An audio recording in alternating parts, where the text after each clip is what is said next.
તાપી જિલ્લાના હરિયાળા ડુંગરોની વચ્ચે વસેલું વડકુઈ ગામ. એક સમયે આ ગામની ઓળખ કાંઈક અલગ જ હતી. લોકો કહેતા કે વડકુઈ એટલે ઝઘડાળું ગામ. નાની નાની વાતોમાં અણબનાવ, જમીનના વિવાદો અને જૂની અદાવતોમાં આખું ગામ વહેંચાયેલું રહેતું. ગામના આગેવાનો હંમેશા વિચારતા કે શું અમારા ગામની આ જ ઓળખ રહી જશે? શિક્ષકોનું આગમન અને બદલાતી પવનની દિશા. ગામની પ્રાથમિક શાળામાં જ્યારે નવા અને ઉત્સાહી શિક્ષકોની નિમણૂક થઈ, ત્યારે પરિવર્તનનું બીજ રોપાયું. આ શિક્ષકોએ જોયું કે ગામમાં વિવાદોનું મુખ્ય કારણ અભાવ અને દિશાવિહીન યુવાની હતી. તેમણે નક્કી કર્યું કે તેઓ માત્ર પુસ્તકો નહીં ભણાવે, પણ આખા ગામના વિચારો બદલશે.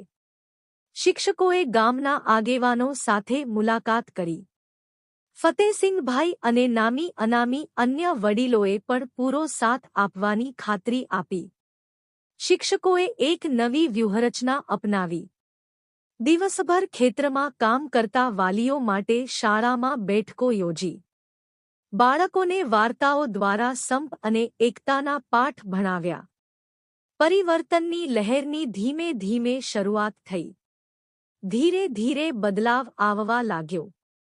જે હાથોમાં પહેલા લાકડીઓ હતી, તે હાથોમાં હવે બાળકોની પ્રગતિના રિપોર્ટ કાર્ડ આવવા લાગ્યા.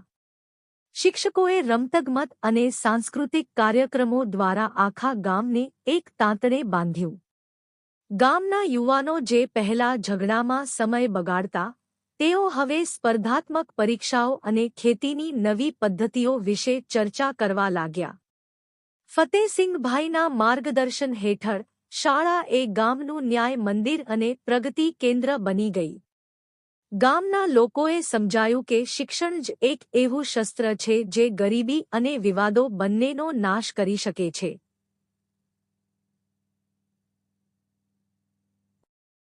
આજે વડકુઈ ગામની વ્યાખ્યા બદલાઈ ગઈ છે.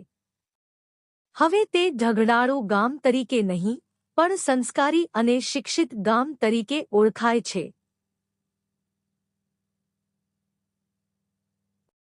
ફતેસિંગભાઈ ગામિત અને અન્ય વડીલોની દીર્ઘદ્રષ્ટિ અને શિક્ષકોની મહેનતે સાબિત કરી દીધું કે જો શિક્ષણ યોગ્ય રીતે પીરસવામાં આવે, તો તે સમાજની કાયાપલટ કરી શકે છે.